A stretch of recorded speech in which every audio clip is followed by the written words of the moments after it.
Yeah, thank you so much for joining me. How are you today? I'm doing well. Thank you, Don. Thanks for having me again. Love to be back Absolutely. here. You're becoming a regular. You're my most regular. I'm gonna have you more. Oh, yeah? I've had you more time, Oh, we got a more lot guests. more to talk That's right. about. Well, what are we here to talk about this time today? So today we're going to talk about an event that's coming up for entrepreneurs and business owners. It's called Beyond the Hustle, Build, Balance, and Breakthrough. And it's hosted by Polk Wellness Professionals. And when and where is it? It's going to be 9 to 11 on May 3rd. It's a Saturday at Catapult. At Catapult here locally. Fantastic. And tell me more about what's going to be going on, if you don't mind, and what we're the whole thing's about. Sure. So we're going to have breakfast sponsored by Nutrition Reset. And then we're going to have four speakers, me being one of them, and three other amazing speakers talking about different topics that will really be speaking to entrepreneurs and business owners and really how to, at least for me, how to be able to do it all when there's so much that we want, not just out of our business, but out of our lives too. So, Absolutely. So the hustle part is mhm. what you're going to speak about. Yes, they advertised it as redefining hustle culture. Redefining hustle culture. Do you know what Okay, I'm hustle trying culture to is? say it. Do I know it's a thing? Hustle You culture? didn't make that up? No, I didn't make that I've never heard of it. You up. teach me, please. Well, so hustle. There's people that are passionate and motivated. I think a lot of entrepreneurs have that.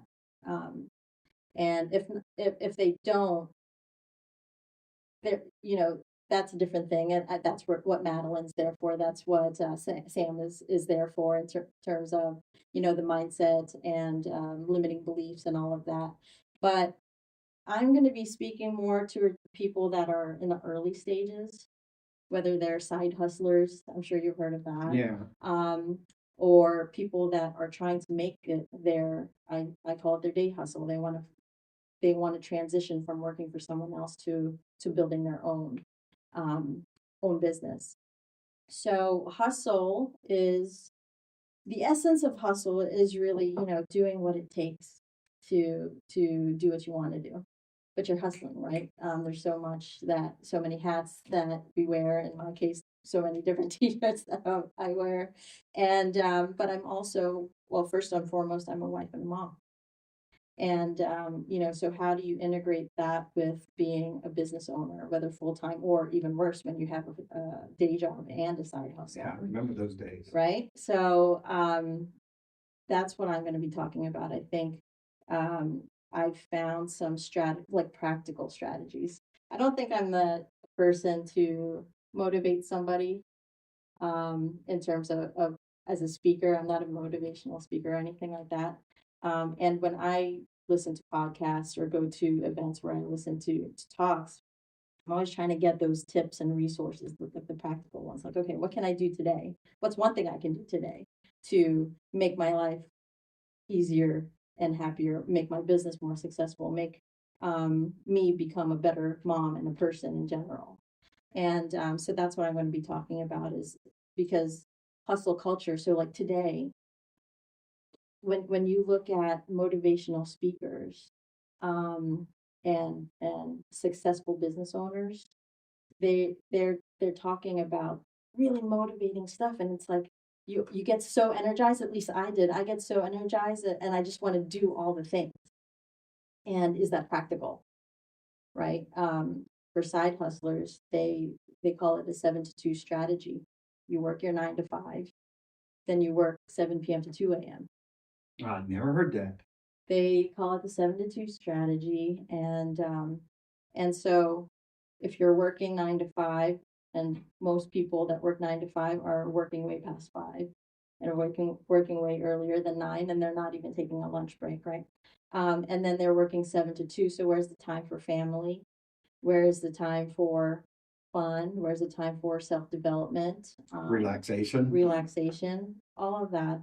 And so that's been like the center of my journey, because when I was a full time employee, my dreams of becoming a published author that was put on hold completely because I didn't want to sacrifice my time with my family. So I was all in on my day job and I wanted to be able to hang out with my family. So, like side hustle, no, That's I right. don't want that. Nothing but a dream. Yeah. And plus I have like I can't give up my sleep. I have a condition called hypersomnia. Oh, You've wow. probably heard of insomnia, where Correct. people can't sleep. I'm the opposite. I can have a good night's sleep and still be sleepy. So like naps are important for me. Wow. I'm a And napper too. are you a My napper? grandfather, I love I naps. loved it. Oh my goodness, I do too. I love naps. Well, if you talk to an entrepreneur or a business owner, they'll probably say, "How do you have time for that?" And worse, how do you have time to do this, or how do you have time to be with your kids, um, or anything like that. So I'm trying to. I've been studying different ways that people become effective. There was a big thing of like busy versus productive, and completely different. I agree. So, I look at high value actions and, Dr. Stephen Covey, the author of The Seven Habits of Highly Effective People, he talks about time management. Then one of the people that I really like to listen to is Rory Vaden, and he talks about multiplying time. And I've taken those two things and kind of expanded on it. And I talk about time maximization. So, Is that what the book you want to write or have written is about? what Out I of wrote curiosity. is, well, no, it's one of the book is about is an example of time maximization, because if you're going to build a business, you might as well build your own. And I don't think people realize that is that as an employee, you're helping to build someone else's business already, right? So can you take all the time that you put into building their business to start building your own? To start building your own to a point where your money can give you time freedom and all of that. So angel employment, which my book is about, is an example of time maximization.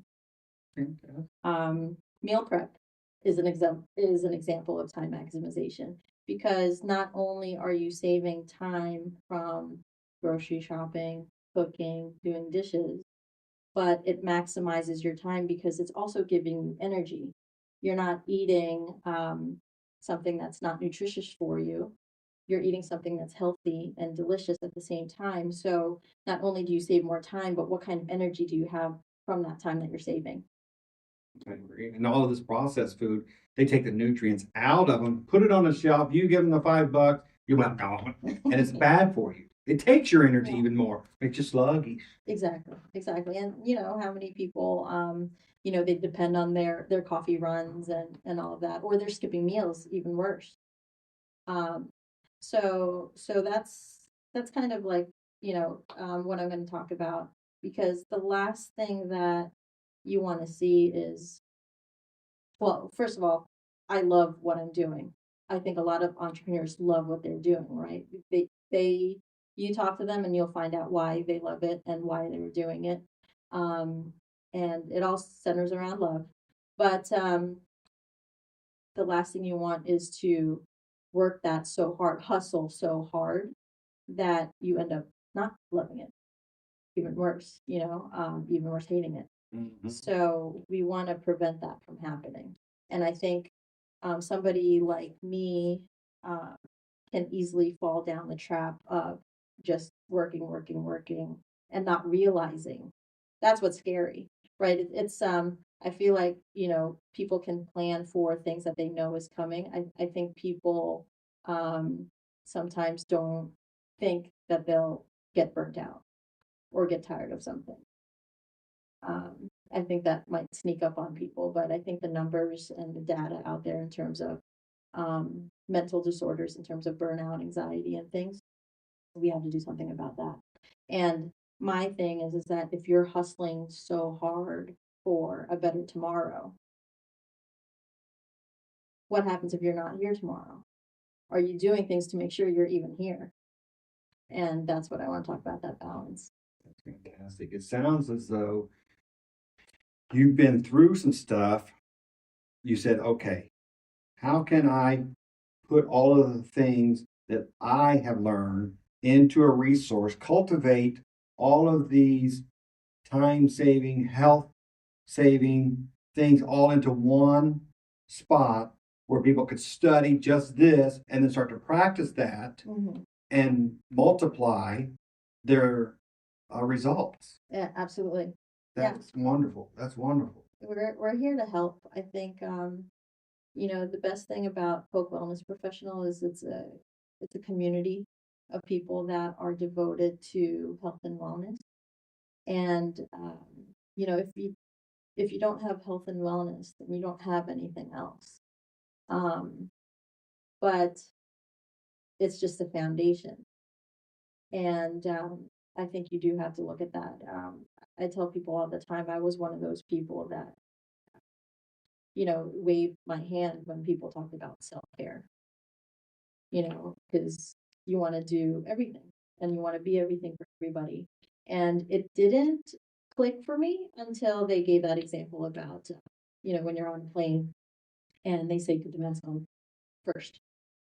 And then visually, I'm like, oh, okay, you're right. Because then, and in my mind, I wouldn't be able to put the mask on to my child. And so when you think about that in the greater sense, then it really clicks. And then you think, okay, maybe I do need to take the time to do the things that keep me healthy. But I am will help you remember, take care of yourself first. I am. That's right. That's exactly right. Yeah. So people can get these resources. It's a free event, correct? Yeah. It's a catapult.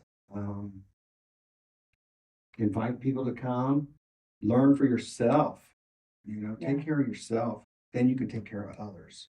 I listen to podcasts, audiobooks, and we read and we do that so we can learn from other people's mistakes and experiences without having to go through them ourselves. And I think that just collectively gets us, moves us further and helps us evolve and grow. So sometimes people learn on their own the wrong ways that drive you down the wrong road of unhealthiness, of boredom, and all that.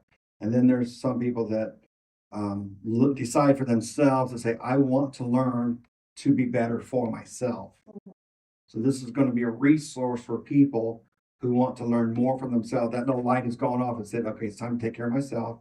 I've been taking care of others forever. This is a nice little plan or a workshop that'll help us take care of ourselves. And then we can take care of others. Help us take care of ourselves so that we can take care of others.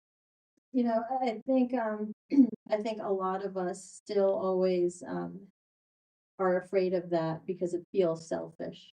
So when you put in the perspective of you can't take care of others if you don't do that first, then it hits home a little bit more. I agree. I remember my grandfather, my dad's dad, we would go visit them like once a month. And it was only for a few hours. But for some reason, it seemed like it was between 10 a.m. and 4 or 2 or 4 or something like that. And every day, my grandfather at noon would leave the room and he'd go in the bedroom and he didn't even shut the door. He just left the door wide open and he laid down on that bed and he called it a cat nap. I'm going to go take a cat nap for like 15. He knew from 12 to 12:15 was his cat nap. Yeah. And he was a producer. I mean, took care of himself. That's fantastic. And that made an impression on me. Yeah. Well, I mean, it's also, taking the time to exercise or taking the time to, grow spiritually or just personal development, all of that. I think we want to live a full life in all areas of life. And I don't think you have to pick and choose. We were talking to somebody today who said that he would rather choose a life of stress if, right? And I don't think you have to compromise. That's how we want to redefine hustle cultures. I don't think you have to sacrifice living and enjoying now just because you're working for a better tomorrow. Turn that sacrifice into exponential, exponentially. And if you don't mind, you had mentioned earlier about how successful your fuel or power, and you had one or two candidates that did wonderful. If you don't mind sharing that, if you don't mind. Yeah. So thank you. Yeah, the results were great. We were very happy for them first and foremost. And of course we're proud of them. And thankful for them for taking the challenge first of all, because it wasn't easy. It wasn't an easy channel. I can only imagine. But we wanted people lost weight and inches, which was great. Like that's a big component because it's also related to a lot of health conditions. So we wanted to make sure that people weren't just losing weight, losing inches. So that's why we had Nikki from Lindsay Health take their blood work and do an actual physical. We wanted to make sure that they were getting healthy. Not just visual appearance. Yes. So one of our well, so a 10-year cardiovascular risk is your risk for a heart attack, stroke, or death in the next 10 years. One of our challengers went from over 50% down to 20. One of the people, and that's just like data-based results, right?